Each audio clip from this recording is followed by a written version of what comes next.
ইসলাম সম্পর্কে। আল্লাহ তাবারাক ওয়া তাআলা পবিত্র কুরআনুল কারীমের মধ্যে বলেন, ইন্নাদ দীনা ইনদাল্লাহিল ইসলাম, নিশ্চয় আল্লাহ তাবারাক ওয়া তাআলার নিকটে একমাত্র মনোনীত ধর্ম হচ্ছে ইসলাম। একটু জোরে বলেন সুবহানাল্লাহ। বিরাদর ইসলাম, আল্লাহ তাবারাক ওয়া তাআলা পবিত্র কুরআনুল কারীম, যে কুরআনুল কারীমকে পাহাড়ে অবতীর্ণ করলে পাহাড় ধুলা ধুলা হয়ে যেত, আল্লাহ তাবারাক ওয়া তাআলা কুরআনুল কারীমকে অবতীর্ণ করার জন্য আমার নবীর সিনাকে চয়েস করলেন। আল্লাহ পাক পাহাড়ে যে কোরআনকে অবতীর্ণ করলে পাহাড় ধুলা ধুলা হয়ে যেত, সেই কোরআনকে আল্লাহ নবীর সিনাতে অবতীর্ণ করলেন, আর নবীর সিনাকে আল্লাহ পাহাড় চাইতে বেশি শক্ত বানালেন। এই পবিত্র কোরআন হচ্ছে আল্লাহ পাকের কালাম। 1450 বছর পূর্বে মক্কা এবং মদিনার মাটিতে যেমন ভাবে আমাদের নবীর প্রতি অবতীর্ণ হয়েছিল, এখন পর্যন্ত কোরআন তেমনই আছেন এবং কিয়ামত পর্যন্ত তেমনই থাকবেন।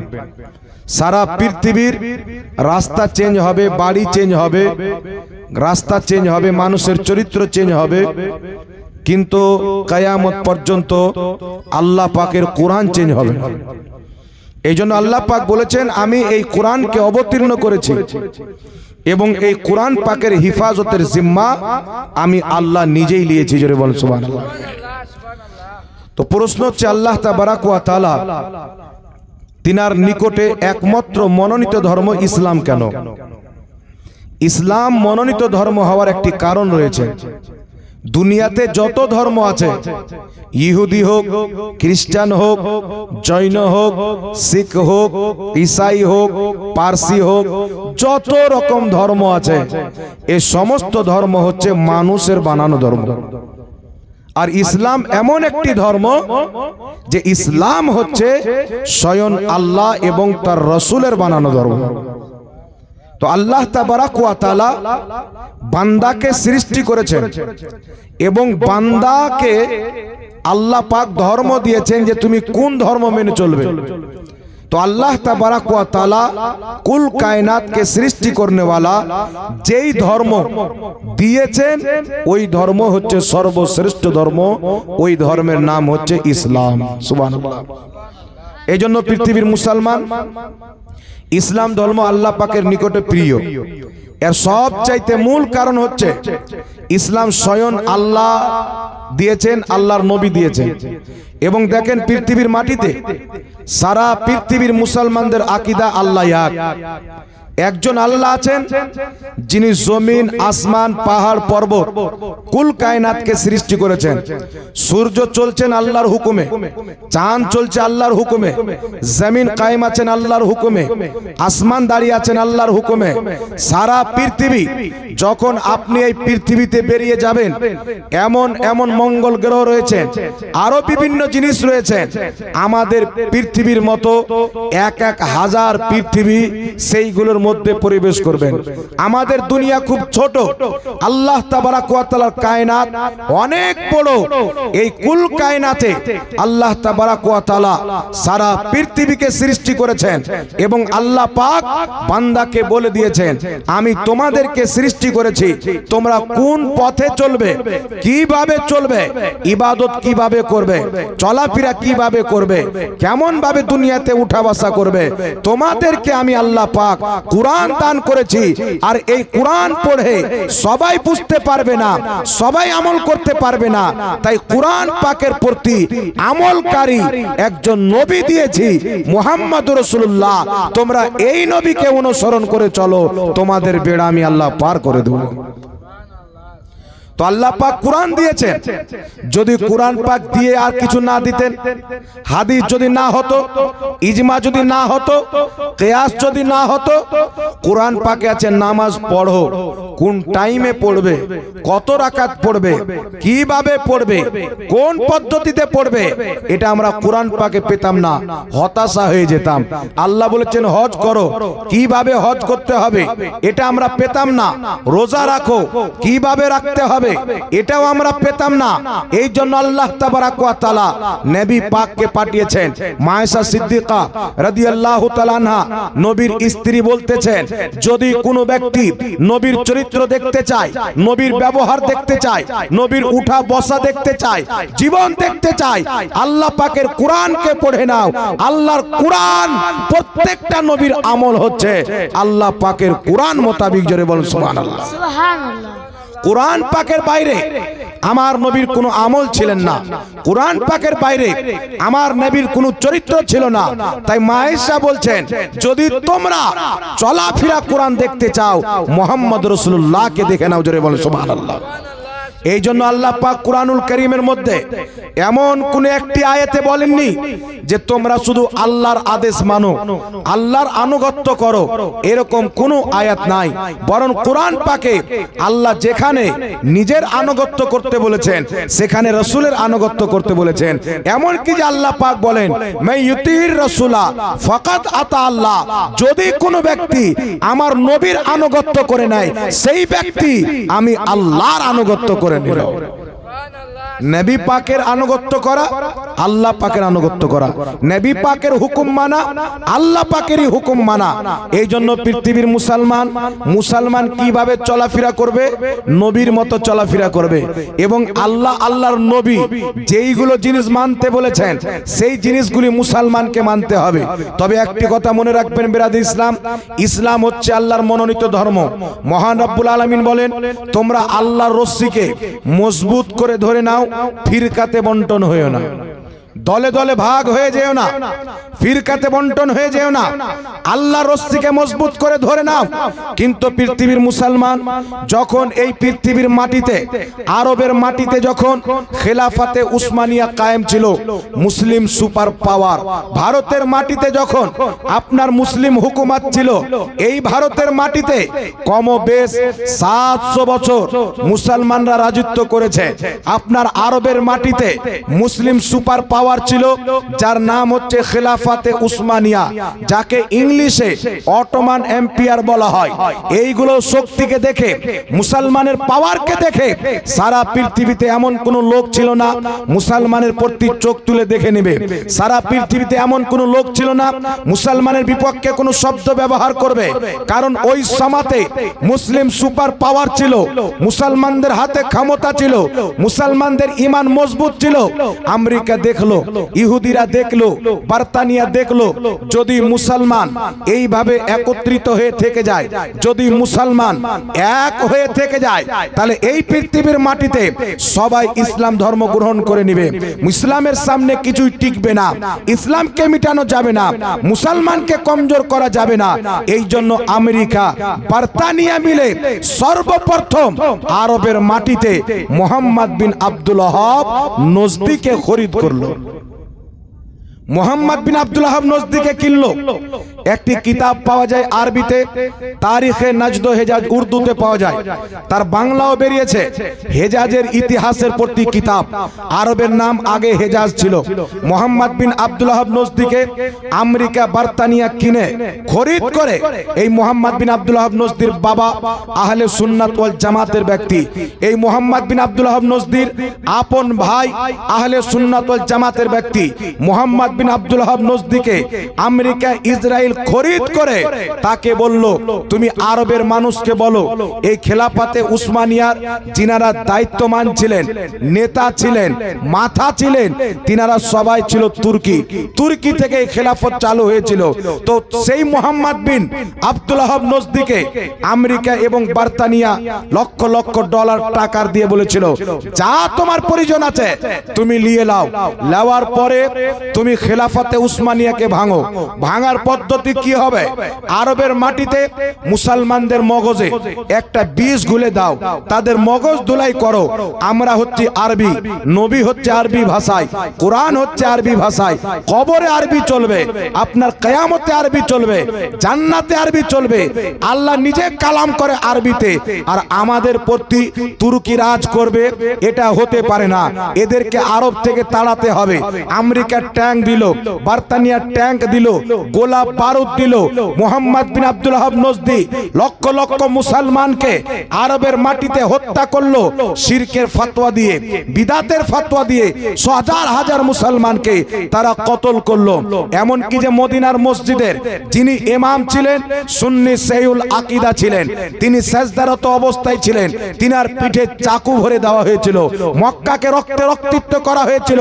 এই মোহাম্মদ বিন আব্দুল ওয়াহাব নজদি শিরকের ফতোয়া দিয়ে লাখ লাখ মুসলমানকে হত্যা করেছিল।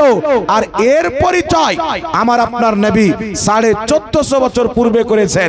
মিশকাত শরীফ কিতাবুল ফিতানের মধ্যে হাদিস, আল্লাহর নবী একজন দোয়া করছেন, আল্লাহ তুমি শাম দেশে বরকত নাজিল করো, ইয়ামান দেশে বরকত নাজিল করো। কিছু নজদের সাহাবী আছেন, বলছেন হুজুর আমাদের নজদের জন্য দোয়া করে দেন। শাম দেশের জন্য করলেন, ইয়ামান দেশের জন্য করলেন, আমাদের নজদের জন্য দোয়া করেন। আল্লাহর নবী আবার দোয়া করছেন, আল্লাহ তুমি বরকত নাজিল করো শাম দেশে, ইয়ামান দেশে। আবার নজদের নাম নিলেন না। নজদের সাহাবী বলছেন হুজুর আমাদের নজদের জন্য দোয়া করেন। বারবার যখন তিনারা বললেন, রাসূলুল্লাহর চেহারা লাল হয়ে গেল। আল্লাহর নবী বলছেন আমি ওই নজদের জন্য দোয়া করব না? দোয়া করব না। এখান থেকে শয়তানের সিং বের হবে, এখান থেকে ফিতনা বের হবে, এখান থেকে আপনার মারদুদ বের হবে। আর ওই নজ থেকে যে শয়তান বেরিয়েছিল তার নাম হচ্ছে মুহাম্মদ বিন আব্দুল ওয়াহাব নজদি। সারা পৃথিবীতে সর্বপ্রথম নবীর ব্যাপারে নোংরা ধারণা মানুষকে দিল, আল্লাহর নবীও ভুল করেছেন। এমন আকীদা দিল যে আদম আলাইহিস সালাম পর্যন্ত শিরক করেছেন। আহলে হাদিসদের একটি কিতাব আছে, কিতাবটির নাম হচ্ছে ওয়াহাবি মতবাদের কিতাব। কোরআনের মতো তারা প্রাধান্য দেয় কিতাবকে।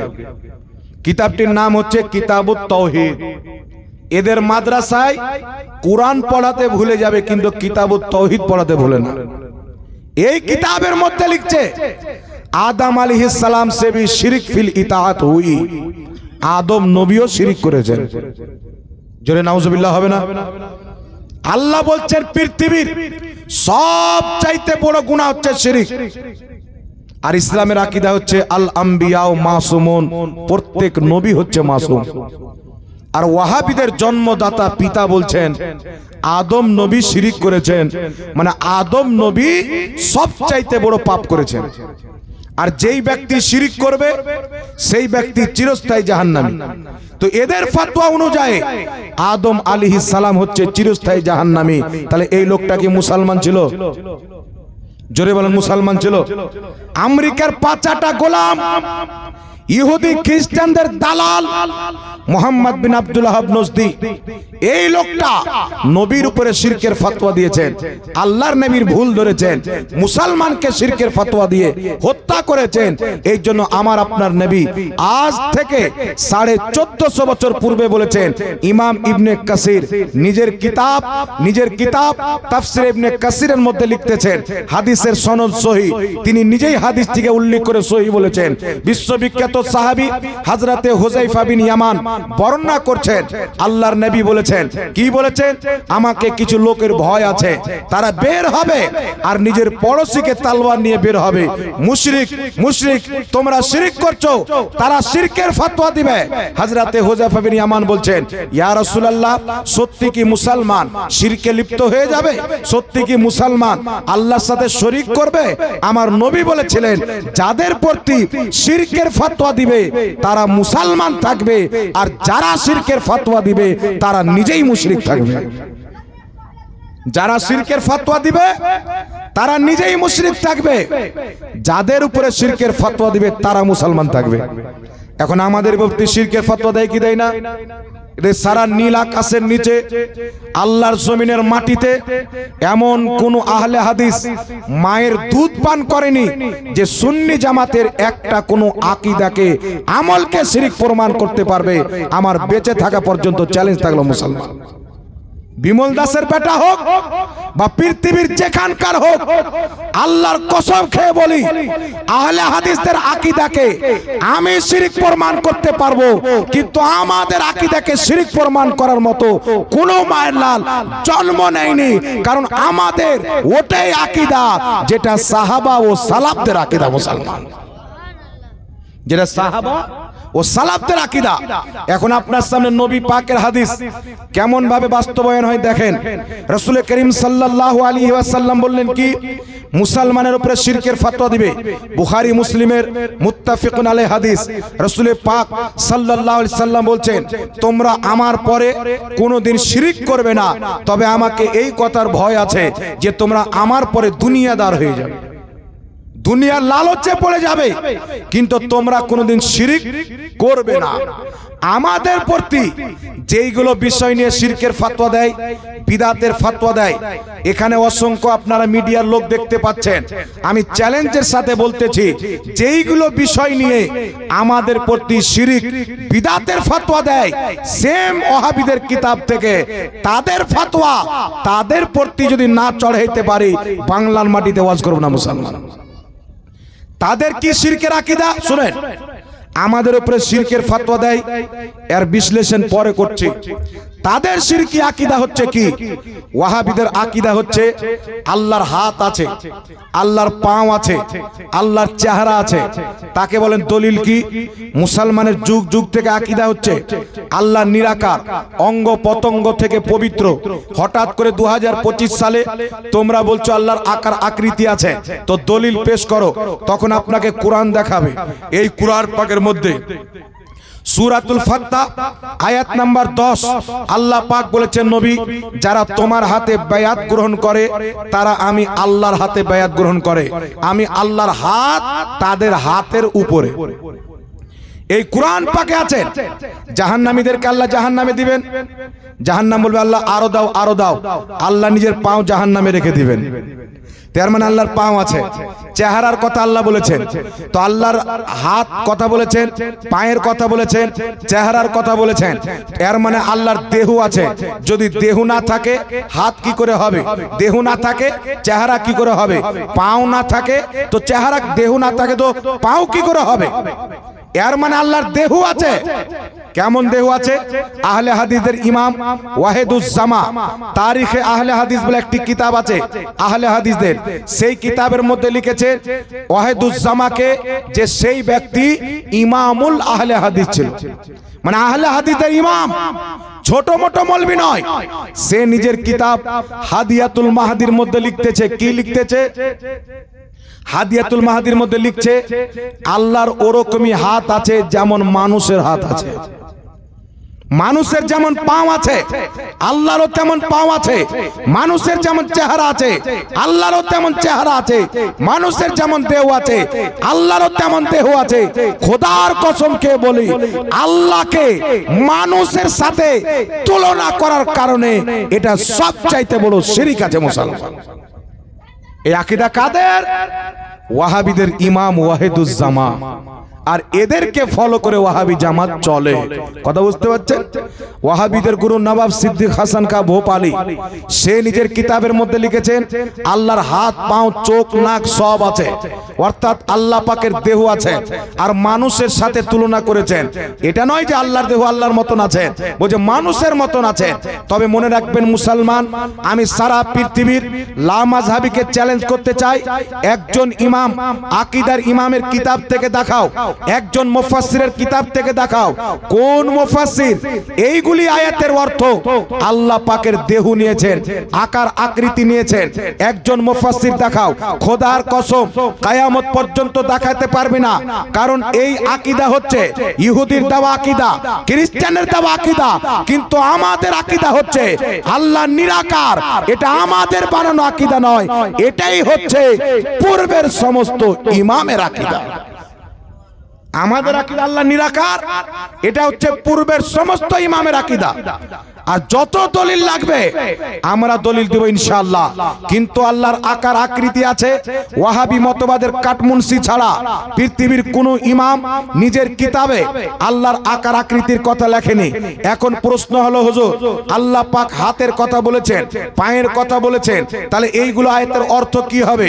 মনে রাখবেন মুসলমান, এই কোরআন পড়ে অনেক লোক পথভ্রষ্ট হবে, এই কোরআন পড়ে অনেক লোক হেদায়েত পাবে। আমার আল্লাহ নিজে কোরআন পাকে বলেছেন, তাই কোরআন থেকে দলিল দেনেওয়ালা প্রত্যেক ব্যক্তি হেদায়েত প্রাপ্ত হয় না। কোরআন পড়ে আপনার ঈমানও চুরি করবে। এই জন্য নবী বলেছেন, আমার উম্মতের নামে 73 ফিরকা হবে। কত? আমার উম্মতের নামে 72টি জাহান্নামী হবে, একটি জান্নাতি। নবী বলেছেন, যারা জাহান্নামী হবে তারা জান্নাতি দলের চাইতে নামাজ বেশি পড়বে, রোজা বেশি রাখবে, কোরআন বেশি তেলাওয়াত করবে, কিন্তু ইসলাম থেকে তারা এমন ভাবে বেরিয়ে যাবে যেমন তীর কামান থেকে বেরিয়ে যায়। তীর যেমন কামান থেকে বেরিয়ে যায়, তারা ইসলাম থেকে বেরিয়ে যাবে। বলার উদ্দেশ্য হচ্ছে মুসলমান, আল্লাহ পাক কোরআন পাকে হাত বললেন, পাও বললেন, চেহারা বললেন। তো হুজুর হাত বলতে তো আকার আকৃতি বুঝায়, চেহারা বুঝায়, পাও বলতে তো আকার আকৃতি বুঝায়। তো আল্লাহর এইগুলো আয়াত আল্লাহ যে কোরআন পাকে দিয়েছেন, এইগুলোর অর্থ কি হবে? আমি কি অর্থ বলবো? উঠান আল্লাহ পাকের কোরআন। এই কোরআনকে বুঝতে গেলে আয়াতে মুতাশাবিহাত কাকে বলে এটা বুঝা জরুরি। আয়াত মানসুখ কাকে বলে, নাসিখ কাকে বলে, মুহকাম কাকে বলে, হুরুফে মুকাত্তাত কাকে বলে, এই সমস্ত জিনিস আপনার জন্য বুঝা হচ্ছে জরুরি। এখন আল্লাহ হাত বলেছেন, পাও বলেছেন, চেহারা বলেছেন, এইগুলো হচ্ছে আয়াতে মুতাশাবিহাত। আর পবিত্র কোরআন পাক সূরা আলে ইমরান আয়াত নাম্বার 7 এর মধ্যে আল্লাহ পাক বলেছেন, আয়াতে মুতাশাবিহাতের অর্থকে লাড়াঘাটা করে অনেক লোক পথভ্রষ্ট হবে। আয়াতে মুতাশাবিহাতের জাহিরি অর্থের প্রতি ঈমান আনা যাবে না। যেমন আল্লাহ পাক বলেছেন, আর রহমানু আলাল আরশে ইস্তাওয়া, আল্লাহ আরশে ইস্তাওয়া করলেন, যেমন তার শানের যোগ্য। আর ইস্তাওয়া শব্দের অর্থ কি? সমাসীন, বসা। কিন্তু আল্লাহ বসা থেকে পাক, সমাসীন হওয়া থেকে পাক।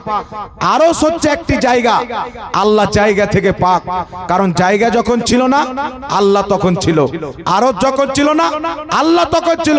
তো কোন ব্যক্তি যদি এই আয়াতে মুতাশাবিহাতের অর্থ করে আল্লাহ আরশে বসেছেন, আরশ হচ্ছে আল্লাহর জায়গা, তাহলে আকীদার ইমামগণ লিখেছেন, আকীদাতুত তাহাবির মধ্যে, শারহ আকাইদে নাসাফির মধ্যে লেখা আছে, লা ইয়াতামাক্কানু ফি মাকান। কোন ব্যক্তি যদি আল্লাহর আকার আকৃতি মানে, কোন ব্যক্তি যদি আল্লাহর জন্য জায়গা নির্দিষ্ট করে, সেই ব্যক্তি কাফির হয়ে যাবে। কারণ আল্লাহর জন্য কোনো জায়গা নাই, আল্লাহ জায়গা থেকে পাক। একজন ব্যক্তি কম্পিউটার সৃষ্টি করে, তৈরি করে, সৃষ্টি নয় তৈরি করে, কিন্তু কম্পিউটারের ভিতরে কি সেই ব্যক্তি থাকে? একটু জোরে বলেন না। এখন আল্লাহ পাক কুল কায়নাতকে বিষ্টন করে আছেন। আপনি যদি আকীদা রাখেন আল্লাহ আরশে বসে আছেন, তাহলে আমার প্রশ্ন হলো, আরশে বসার পূর্বে আল্লাহ কোথায় ছিল? এর মানে আরশে বসার পূর্বে আল্লাহ অন্য কোথাও ছিল, ওখান থেকে এসে আরশে বসেছেন। তো 4 চাকাতে এসেছেন না হেলিকপ্টারে এসেছেন? প্রশ্ন হবে কি হবে না? আল্লাহ এক জায়গা থেকে আরেক জায়গায় গিয়েছে, তো আল্লাহ কি জায়গা পরিবর্তন করে? আল্লাহর জন্য জায়গা আছে? আল্লাহর দিকে ডান দিক বাম দিক নাই, আরশের ডান দিক আছে, বাম দিক আছে, নিচ আছে, উপর আছে। কিন্তু আল্লাহর ডান দিক বাম দিক উপর নিচ 6 দিক আল্লাহকে বিষ্টন করতে পারে না, কুল কায়নাতকে আল্লাহ বিষ্টন করে আছে। এই জন্য আমার চ্যালেঞ্জ সারা পৃথিবীর লামাযহাবিকে, তোমাদের আকীদা হচ্ছে আল্লাহ আরশে সমাসীন, আরশ হচ্ছে আল্লাহর জায়গা। তোমাদের আকীদা হচ্ছে মানুষের মতন আল্লাহর দেহ আছে। তোমাদের আকীদা হচ্ছে আল্লাহ পাক জায়গা পরিবর্তন করে। তোমাদের আকীদা হচ্ছে আল্লাহর ডান দিক বাম দিক আছে। কসম খোদার, এটা ইসলামিক আকীদা, প্রমাণ করতে পারবে না। এটা হচ্ছে ইহুদি খ্রিস্টানদের দেওয়া আকীদা। ইহুদিদের ধর্মের কিতাব পড়েন, খ্রিস্টানদের বাইবেল পড়েন। খ্রিস্টানরা যখন দেখলো ঈসাকে আল্লাহর বেটা বানাতে হবে, তারা বাইবেলের মধ্যে কাটছাট করে ভরে দিল আল্লাহর আকার আকৃতি আছে। কারণ কেউ যদি বেটা জন্ম দেয় আকার আকৃতি লাগবে কি লাগবে না? এই জন্য আল্লাহর আকার আকৃতি মানলো। আর আমেরিকা থেকে টাকা দিয়ে কোরআন পাকের আয়াতের অপব্যাখ্যা, যেই ব্যাখ্যা 1450 বছরে কোনো ইমাম করেনি। তো যেই ব্যক্তি আল্লাহর আকার আকৃতি মানে, আমি আপনাকে বলছি শুনেন, আল্লাহ হাত পা চেহারা বলেছেন, এর ব্যাখ্যা কি হবে? ইমাম কুরতুবী তাফসিরে কুরতুবীর মধ্যে লিখেছেন, ইমাম মাতুরিদি তাফসিরে মাতুরিদির মধ্যে লিখেছেন, ইমাম সিয়ুতি তাফসিরে জালালাইনের মধ্যে ব্যাখ্যা করেছেন, হাজারো ইমামগণ লিখেছেন কি আল মুরাদু সূরাতিস সিফাত, আল্লাহ পাক হাত পা চেহারা দ্বারা নিজের সিফাতকে বুঝিয়েছেন, গুণকে বুঝিয়েছেন, আকার আকৃতিকে নয়। জোরে বলেন সুবহানাল্লাহ। একটা কথা আমি আমার বাপের ঘর থেকে বলছি না, রেফারেন্স দিচ্ছি, রেকর্ডিং হচ্ছে। যদি কোনো লামাযহাবী বলে যেই কিতাবে রেফারেন্স দিয়েছে সেই কিতাবে এই ইবারত নাই, জুতোর গলা মালাই দিয়ে বাড়ি যাব মুসলমান। হিম্মত থাকলে কেউ প্রমাণ করুক ইমামদের আকীদা কি ছিল, মুহাদ্দিসদের আকীদা কি ছিল, ওই আকীদা আপনার সামনে তুলে ধরছি।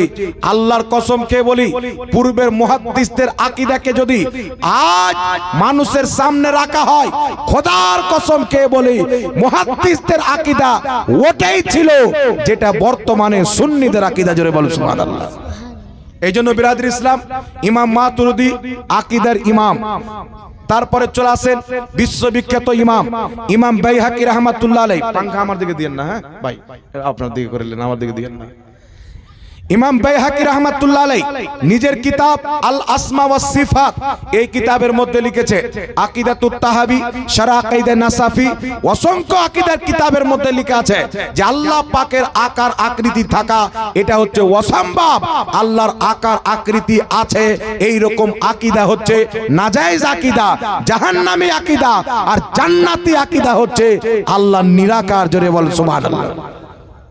এখন বলার উদ্দেশ্য হচ্ছে, যদি তুমি সমস্ত মুহাদ্দিসকে বাদ দিয়ে তোমার বাপের ঘরের ব্যাখ্যার ইসলাম প্রচার করো, ওটা বাপের ইসলাম বলে প্রচার করো, সালাফদের ইসলাম বলে নয়। আর যদি সালাফি নাম দাও, দেখাও কোন সালাফি বলেছেন আল্লাহর আকার আকৃতি আছে, দেখাও কোন সালাফ বলেছেন আল্লাহ আরশে বসে আছে। কিয়ামত পর্যন্ত চলেন, সূর্য পশ্চিম দিক থেকে বের হবে, কোন আহলে হাদিস মায়ের দুধ পান করায়নি যে সালাফদের কোন কিতাব থেকে দেখাবে আল্লাহর আকার আকৃতি দেহ মানুষের মতো আছে।